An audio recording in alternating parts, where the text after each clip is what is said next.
بسم اللہ الرحمن الرحیم۔ ہمارے چینل اسلامک ٹی وی میں خوش آمدید۔ میرا نام ایمان فاطمہ ہے اور میرا تعلق لاہور شہر سے ہے۔ میرا تعلق ایک مڈل کلاس فیملی سے ہے۔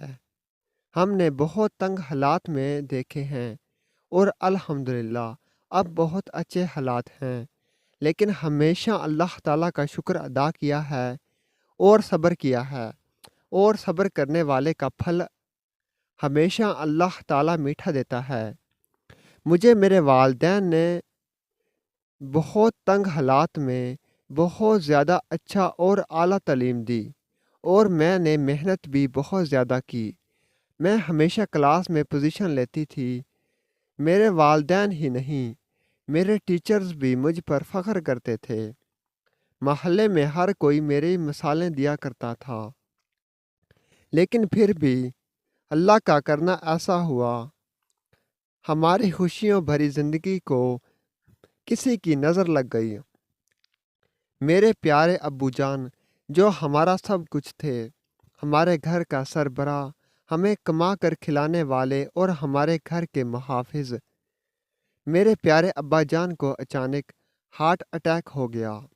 ہم ابا جان کو فوراً ہسپتال لے گئے۔ تقریباً 2 دن بعد میرے ابو جان ہسپتال میں داخل رہے اور اس کے بعد ہمیشہ کے لیے ہمیں چھوڑ کر چلے گئے۔ ہارٹ اٹیک کی وجہ سے میرے پیارے ابا جان فوت ہو گئے۔ ابا جان دل کے مریض تھے۔ علاج کروانے کی بہت کوشش کی، مگر بیماری اس قدر بڑھ گئی تھی کہ علاج ممکن نہیں ہو پایا تھا، اور میرے ابا ہمیں چھوڑ کر چلے گئے۔ ہم 3 بہن بھائی تھے۔ میں اپنی بہن بھائیوں میں سب سے بڑی تھی، اور مجھ سے چھوٹی میری بہن اور بھائی تھا۔ میری اماں ایک ایسی عورت تھی جنہوں نے مشکل حالات کا سامنا کیا ہوا تھا۔ زندگی میں کبھی بھی انہوں نے ہار نہیں مانی تھی اور ہمیشہ حالات کا بہادری سے مقابلہ کیا تھا۔ وہ ہمیں بھی یہی سکھاتی تھی، لیکن میں چھوٹی چھوٹی باتوں پر پریشان ہو جاتی، جبکہ میرے چھوٹے بہن بھائی میرے مقابلے میں پھر بھی کافی سمجھدار اور ہمت والے تھے۔ میری چھوٹی بہن مجھ سے 3 سال ہی چھوٹی تھی، لیکن سمجھداری میں وہ مجھ سے بڑی لگتی تھی۔ میرا گھر سے باہر زیادہ آنا جانا نہیں تھا، اور زیادہ تر میں اپنا وقت گھر میں ہی گزارتی تھی۔ گھر میں رہنا مجھے اچھا لگتا تھا۔ نہ جانے کیوں میں گھر سے باہر اپنے آپ کو محفوظ نہیں سمجھتی تھی۔ اگر کوئی بھی کچھ بھی کہہ دیتا تو میں بہت زیادہ ڈر جایا کرتی۔ اللہ تعالیٰ کا شکر ہے کہ میرے ابا نے ایک خوبصورت گھر بنا لیا تھا، اور یہ گھر ہی اب ہمارے لیے سب کچھ تھا۔ اب تو میرے ابا کو ہم سے بچھڑے ہوئے تقریباً 4 سال ہونے والے تھے۔ میری تعلیم مکمل ہو گئی تھی، اور ویسے بھی پڑھائی مکمل کر کے میں نے کون سا کہیں نوکری کرنی تھی۔ میرا سارا وقت تو گھر میں ہی گزرتا تھا، اس لیے اماں جان نے میری شادی کرنے کا فیصلہ کر لیا۔ وہ یہی چاہتی تھی کہ جلد سے جلد ہم دونوں بہنیں رخصت ہو کر اپنے گھر چلی جائیں اور امی کے سر سے فرض اتر جائے۔ اچانک میرے ابو کی موت نے ان کے دل میں یہ ڈر پیدا کر دیا تھا کہ زندگی کبھی بھی ختم ہو سکتی ہے۔ ہمیں اپنی زندگی مکمل ہونے سے پہلے اپنے سارے کاموں کو کر لینا چاہیے۔ یہی سوچتے ہوئے انہوں نے یہ فیصلہ کیا تھا کہ جلد سے جلد ہماری شادی کی جائے۔ یہ سوچتے ہوئے میری امی نے رشتے والی ماسی کو گھر بلایا اور ان کو ہماری دونوں بہنوں کی تصویریں دیں، کچھ پیسے دیے اور اچھا سا رشتہ ڈھونڈنے کے لیے کہہ دیا۔ میں دیکھنے میں خوبصورت تھی، اس لیے بہت جلدی میرے لیے اچھے رشتے آنے لگے، مگر اماں کو کسی بڑے گھر کی تلاش نہیں تھی۔ وہ میری شادی کسی ایسے گھر میں کرنا چاہتی تھی جہاں پر میں سکون سے زندگی گزار سکوں۔ رشتے والے ماسی نے تو اماں کو بہت رشتے دکھائے، لیکن ابھی تک اماں کو میرے لیے کوئی بھی مناسب رشتہ نہیں لگا تھا۔ آخر ایک دن رشتے کروانے والی ماسی میرا رشتہ کروانے میں کامیاب ہو ہی گئی۔ انہوں نے میرے لیے ایک بہت اچھا رشتہ ڈھونڈا جس سے میرا رشتہ طے ہوا۔ وہ بہت ہی نیک گھرانہ تھا۔ لڑکے کا نام جمیل تھا، خوبصورت بھی تھا اور اچھا کمانے والا بھی تھا۔ جمیل کی سرکاری اسکول میں ہیڈ ماسٹر کی جاب تھی۔ اب باری آ گئی میری چھوٹی بہن کے رشتہ ڈھونڈنے کی۔ چنانچہ رشتے والی ماسی نے پھر کوشش کی، لیکن اس بار وہ کامیاب نہ ہو سکی۔ لیکن میری امی کامیاب ہو گئی، کیونکہ میرے جاننے والوں میں سے ایک دن ایک عورت ہمارے گھر آئی۔ اس نے جب میری چھوٹی بہن کو دیکھا تو فوراً امی جان سے میری چھوٹی بہن کا رشتہ مانگا۔ لڑکا دبئی رہتا تھا اور نیک بھی تھا، اس لیے امی جان نے ان سے سوچنے کا ٹائم مانگا اور 2 دن بعد ہاں کر دی۔ اس طرح میری بہن کا بھی رشتہ ہو گیا۔ میرا رشتہ جس لڑکے جمیل کے ساتھ ہوا تھا، اس کے گھر والوں نے میری امی کو کہا کہ ابھی بچوں کو نکاح کر دیتے ہیں، پھر شادی کر دیں گے۔ میری امی نے حامی بھر دی، کیونکہ میری چھوٹی بہن کے سسرال والے بھی ابھی شادی کرنے کے لیے تیار نہیں تھے، کیونکہ ان کا لڑکا کچھ عرصے بعد پاکستان آئے گا۔ اس لیے امی جان نے میرا نکاح سادگی کے ساتھ کر دیا۔ جب میرا جمیل کے ساتھ نکاح ہوا تو جمیل کا ہمارے گھر آنا جانا لگ گیا تھا۔ تقریباً ہفتے میں 2-3 بار جمیل ہمارے گھر میں لازمی چکر لگاتا۔ جمیل ایک خوبصورت لڑکا تھا، جو بھی اس کو دیکھتا اس کی تعریفیں کرتا، اور ویسے بھی جمیل کی عادات بہت اچھی تھیں۔ بڑا خیال رکھنے والا اور محبت کرنے والا تھا۔ مجھے بھی اب آہستہ آہستہ جمیل سے محبت ہونے لگی تھی، کیونکہ وہ میرا بہت خیال رکھتا تھا۔ کچھ عرصے بعد میری بہن کے سسرال والوں نے کہا کہ ہمارا لڑکا دبئی سے واپس پاکستان آنے والا ہے، اس لیے تم لوگ بھی شادی کی تیاریاں شروع کر دو۔ چنانچہ ہماری ڈیٹ فکس ہو گئی اور ہم شادی کی تیاریاں کرنا شروع ہو گئے۔ ہمارے پاس پیسے بہت کم تھے، اس لیے اماں جان نے ہمارے گاؤں کی زمین کو بیچنا مناسب سمجھا۔ میری امی نے ہمارے چچا جان کو کہہ دیا کہ ہمارے گاؤں کی زمین میں سے تھوڑی سی زمین فروخت کر دو، تاکہ میں اپنی بیٹیوں کی اچھی طرح سے شادی کر سکوں۔ میرے چچا نے اچھی قیمت پر ہماری زمین فروخت کر دی۔ چنانچہ امی جان نے نہایت ہی سادہ اور خوبصورت طریقے سے ہماری شادی کر دی۔ میری بہن تو بہت ہی خوش نصیب تھی، کیونکہ میری بہن کے شوہر میری بہن کو دبئی لے کر جانا چاہتے تھے۔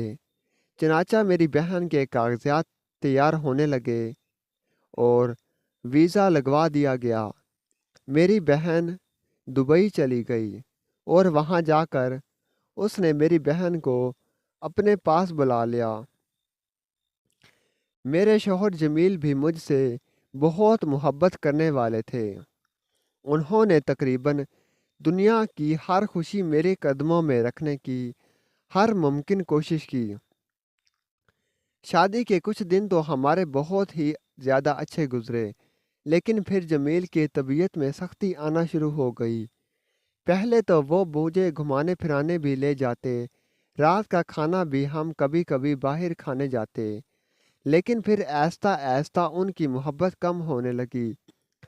وہ مجھ سے لڑنا جھگڑنا شروع ہو گئے، چھوٹی چھوٹی باتوں پر مجھے ڈانٹ دیتے، لیکن میں نے کبھی بھی ان کے آگے اف بھی نہیں کی تھی۔ میں نے بڑی کوشش کی کہ کسی طرح جمیل کے ساتھ پیار محبت کے ساتھ رہوں، لیکن جمیل نے مجھے اگنور کرنا شروع کر دیا۔ میں جتنا بھی جمیل کے قریب ہونے کی کوشش کرتی وہ اتنا ہی مجھ سے دور ہو جاتا۔ وہ جب بھی گھر واپس آتے ہر وقت موبائل میں بزی ہوتے۔ میں نے ایک دن پلان بنایا کہ کیوں نہ جمیل کے موبائل کو چیک کیا جائے۔ آخر کون سی وجہ ہو سکتی ہے کہ جمیل مجھ سے اتنا دور رہتے ہیں۔ میں نے ان کی کبھی بھی کسی بات کو نہیں ٹالا تھا، اور وہ جب بھی غصہ ہوتے تو میں خاموش ہو جاتی ہوں۔ کبھی بھی اونچی آواز میں ان سے بات نہیں کی تھی۔ ایک دن جب جمیل گھر آئے اور نہانے کے لیے باتھ روم میں چلے گئے، ابھی وہ باتھ روم میں گئے ہی تھے کہ موبائل کی گھنٹی بجنے لگی۔ میں نے فوراً کال اٹینڈ کی تو موبائل میں سے کسی لڑکی کی آواز آئی۔ جب میں آگے سے بولی تو وہ خاموش ہو گئی اور اس نے کال کاٹ دی۔ شام کو جب جمیل کو پتہ چلا تو وہ مجھ سے لڑنے لگے اور کہا کہ آج کے بعد اگر تم نے میرے موبائل کو ہاتھ لگایا تو میں تمہارے ہاتھ کاٹ دوں گا۔ میں بہت زیادہ ڈر گئی اور خاموش ہو گئی۔ کچھ دنوں بعد ایک دن جمیل سوئے ہوئے تھے۔ میں نے چپکے سے جمیل کا موبائل اٹھایا اور لے کر کمرے سے باہر آ گئی۔ جب میں نے جمیل کو چیک کیا تو یہ دیکھ کر میرے پیروں تلے زمین نکل گئی، کیونکہ جمیل کی ایک لڑکی کے ساتھ دوستی تھی اور جمیل اس لڑکی کو بہت زیادہ پیسے وغیرہ کھلا رہا تھا۔ اس کو ہوٹل میں لے کر جاتا، شاپنگ کروانے لے جاتا اور پتہ نہیں کیا کچھ اس کے ساتھ کرتا۔ اب مجھے ایسا اندازہ ہونے لگا تھا کہ آخر کیوں جمیل مجھ سے دور ہونا شروع ہو گیا ہے۔ آخر ایک دن ہمت کر کے میں نے جمیل سے بات کی کہ تم جس لڑکی سے بات کرتی ہو وہ تو غیر محرم ہے اور تمہارا اس کے ساتھ بات کرنا ملنا جلنا حرام ہے، اور دوسرا وہ لڑکی تمہارے ساتھ ٹائم پاس کر رہی ہے۔ کیوں اپنی زندگی اور میری زندگی کو تباہ کر رہے ہو؟ یہ کچھ دن تمہارے ساتھ رہے گی، پھر اس کسی کے ساتھ چلی جائے گی۔ میری باتیں سن کر جمیل کو بہت زیادہ غصہ آ گیا اور اس نے مجھے مارنا شروع کر دیا۔ میں بہت زیادہ روئی، لیکن پھر صبر کر لیا کہ اگر میں ناراض ہو کر اپنے ماں باپ کے گھر چلی جاتی ہوں تو نقصان تو میرا ہے، کیونکہ میری ماں اور بھائی تو پہلے ہی اپنے گھر کا نظام بہت مشکل طریقے سے چلاتے ہیں، اور ایک میں ان پر بوجھ بن جاؤں۔ شاید جمیل کو اللہ تعالیٰ ہدایت دے دیں اور وہ سیدھے راستے پر آ جائے۔ اب تو روزانہ کا معمول بن چکا تھا۔ جمیل مجھ سے لڑائی کرتا اور بات بات پر طلاق کی دھمکیاں دیتا۔ ایک دن تنگ آ کر میں نے جمیل کو کہا کہ مجھے یقین ہے وہ لڑکی تمہیں بس استعمال کر رہی ہے، وہ تمہیں ایک نہ ایک دن دھوکہ ضرور دے گی، چاہے آزما کر دیکھ لو۔ اگر اس نے تمہیں دھوکہ نہ دیا تو پھر تمہاری مرضی ہے، چاہے تم دوسری شادی کر لینا یا مجھے طلاق دے دینا، میں تمہیں کچھ بھی نہیں کہوں گی، لیکن شرط یہ ہے کہ ایک بار اس لڑکی کو آزما کر دیکھ لو، ورنہ میں تمہیں کبھی بھی معاف نہیں کروں گی۔ ایک دن میری طبیعت بہت زیادہ خراب ہو گئی، لیکن جمیل نے مجھے ہسپتال میں لے کر جانا بھی ضروری نہ سمجھا۔ میں خود ہی ٹیکسی میں ہسپتال چلی گئی۔ وہاں پر ڈاکٹرز نے مجھے بتایا کہ تم امید سے ہو۔ یہ سن کر ایک بار تو میرے دل میں خوشی کی لہر دوڑ گئی، لیکن پھر خیال آیا کہ پتہ نہیں میرا، جمیل کا اور اس بچے کا مستقبل کیا ہوگا۔ گھر آ کر میں نے جمیل کو خوشخبری سنائی۔ پہلے تو جمیل غصہ ہو گیا، پھر کہنے لگا شکر کرو، آج میں تم کو طلاق دینے والا تھا، اس بچے کی وجہ سے تمہیں چھوڑ رہا ہوں، لیکن میں دوسری شادی کروں گا۔ میں نے جمیل کو کہا کہ تم چاہے دوسری شادی کر لو، لیکن ایک بار اس لڑکی کو آزما لو۔ جمیل نے مجھے کہا کہ میں اس لڑکی کو کیسے آزماؤں، تو میں نے اسے مشورہ کیا کہ تم اس لڑکی کو بولو کہ مجھے نوکری سے نکال دیا گیا ہے اور میرا بزنس میں نقصان ہو گیا ہے، اور تم اسے شادی کا بولو۔ اگر اس نے ہاں کر دی تو تم اسے شادی کر لینا، اور اگر اس نے نہ کر دی تو پھر آج کے بعد کسی لڑکی کی طرف آنکھ اٹھا کر بھی نہیں دیکھنا۔ جمیل نے فوراً حامی بھر لی، کیونکہ اس وقت اس کے سر پر محبت کا بھوت سوار تھا۔ چنانچہ جمیل نے ایسا ہی کیا، لیکن جمیل کو جس طرح اس لڑکی سے توقع تھی، وہ لڑکی اس کی امیدوں پر پورا نہ اتر سکی۔ اس نے کہا کہ میں نے تم سے اس لیے دوستی کی تھی کہ تم امیر ہو، اب تم کنگال ہو چکے ہو، اس لیے میرا اب تمہارے ساتھ کوئی لینا دینا نہیں۔ رات دیر سے جمیل گھر آیا، مجھ سے کوئی بات بھی کیے بغیر سو گیا۔ مجھے اندازہ ہو گیا تھا کہ جمیل کو حقیقت کا پتہ چل چکا ہے۔